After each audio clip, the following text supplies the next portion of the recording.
Well, good morning, everyone. I'm sitting here thinking about a favorite chord of mine. And I thought I'd share it with you today.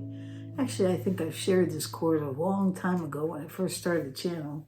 But I thought I'd bring it back because I just like the chord. And there it is right there. It's called the A major 7th. It's a favorite chord. Do you have favorites? Favorite chords? I've had favorites my whole life. But they changed. My favorites changed. When I was young, it was a fresh snowfall with the perfect snow to make a snowman. Or that fall day when the apples were all ripe and you'd bite into a fresh apple off a tree and the juice would just run down your face. We had that tree in our backyard, right there in Palatine Bridge.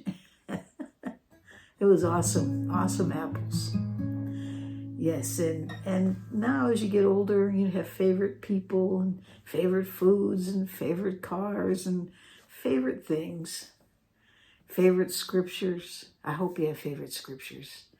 But guitars, I have favorite guitars. I'm holding one right now. This is an M21 Martin, and it's a wonderful instrument. But I have a favorite chord, and I just thought, hey, we could talk about that chord today, this morning. Of course, it's evening here that I'm putting this together.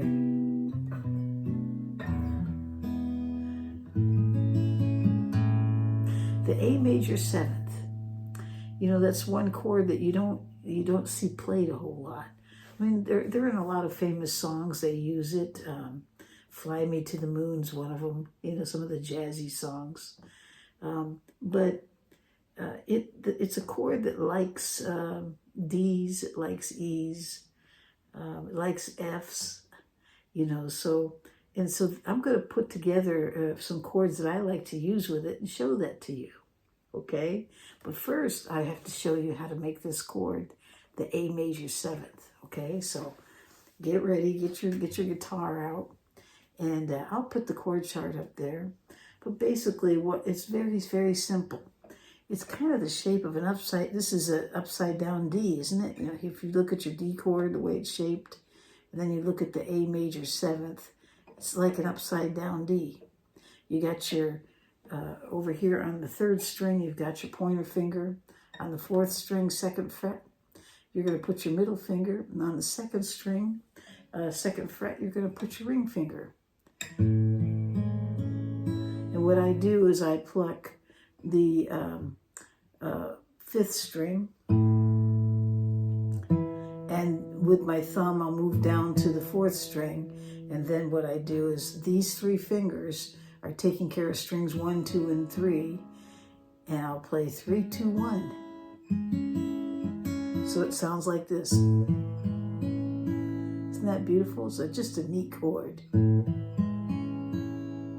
And so that chord, it has some favorites that it likes to be with. I'm going to show you one. It's called the F sharp minor 7th. Okay, and the way you do that chord is I'm going to put the chord chart up there, but at the 2nd fret, put your pointer finger, and then make the A shape here with the rest of your fingers. See that?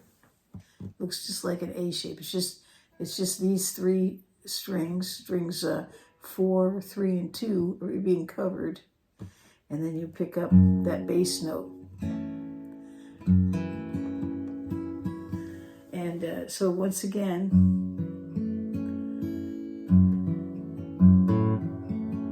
you can take your thumb and play the bass notes, and then strings 3, 2, 1, cover it with this. Well, does that sound like that goes together? Well, let's try it again. Now that you know what it is, here's the A major 7th, and then we're going to go to the F sharp minor 7th. Doesn't that sound pretty? And then what I want you to do is just slide this whole shape that we have here for the F sharp minor 7th, and just move it all the way up to the 6th fret, or excuse me, the 7th fret. So it's the same exact shape as you did here. It's just at the 7th fret. Okay, so now we've got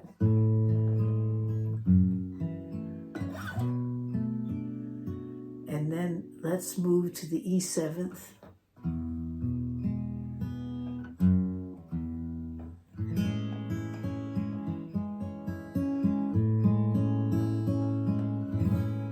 It sounds pretty good together. You'll notice I took my thumb, I picked up that bass note when I hit the E7th.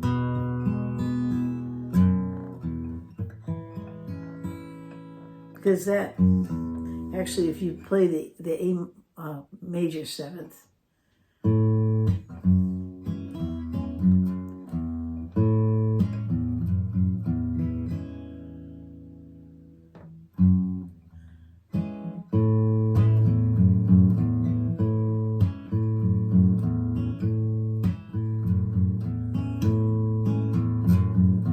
A major 7th likes that bass note. It's an F sharp. You can pick it up sometimes with your thumb. You can also be playing the E7th and pick it up then. You hear that? So let's put it together.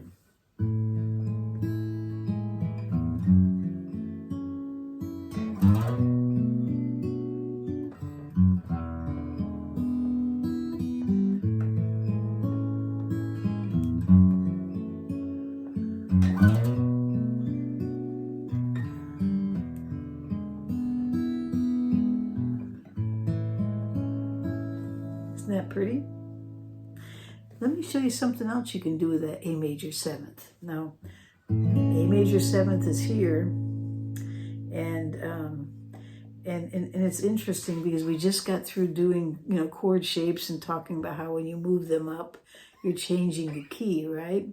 So if this is A major 7th and you move up 2 frets, you now have B major 7th. Of course, you have to bar it, but right now I'm just playing those three notes. It's got B, and then B to C is 1 step. So there's C major 7th. So if you move up 2 frets, you're now at D major 7th. So there it is right there. D major 7th. They kind of go together. D's and A major 7th go together. So when you do a D major 7th, it goes really nice.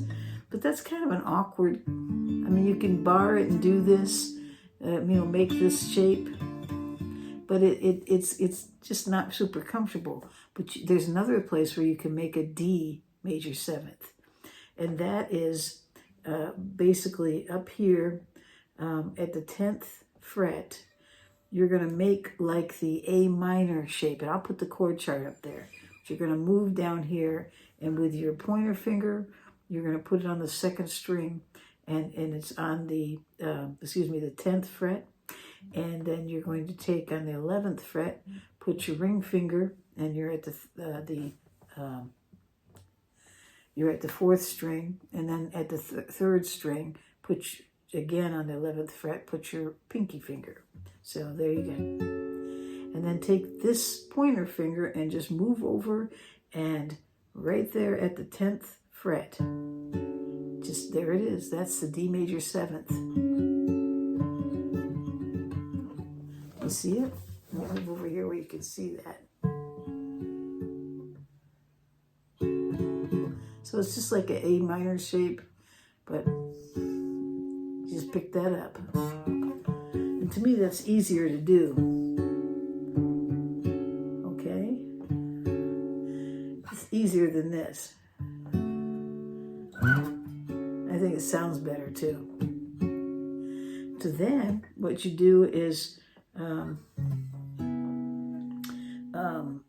you're going to make the C minor 7th chord.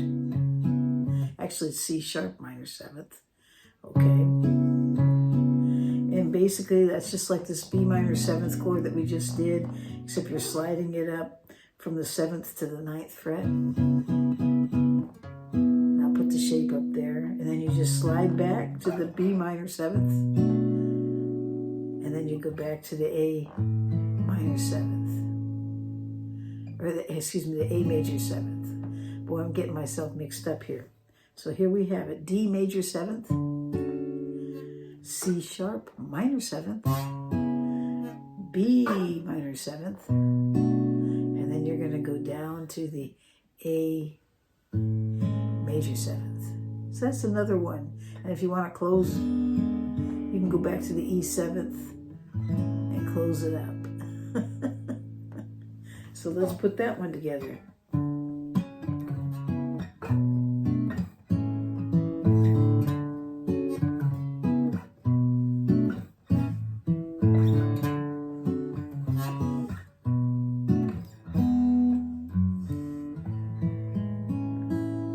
Okay, so take those chord shapes, play around with them. Hopefully those charts will help you out, and I hope I didn't rush through this too fast, but we've just gone into this like almost 12 minutes now, and I don't like to make these videos too long.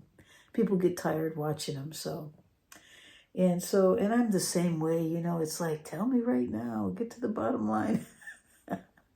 and I can be a little chatty sometimes, but oh well, it's kind of fun. So coming up, I'm going to have a road trip in the middle of September, just a couple weeks from now. And I thank everyone that's been sending me stores that I should go visit. I want to say right off the bat, I am going to go to the acoustic shop. I'm not going to miss that one, because that's kind of the end of the destination. Then I'll start the cycle back home again. If you can think of any, I'm coming from California to Missouri and then back again. So along the way, if you can think of stops, send them my way. Guitar stores that, not the big ones. I want the small mom and pop, privately owned stores. I'd like to be able to visit them and videotape my experience and share that with you. And so that's coming up. And so there, I think that's it. And I think I'm going to end it right here. And I hope you have a great day or night wherever you are in this world.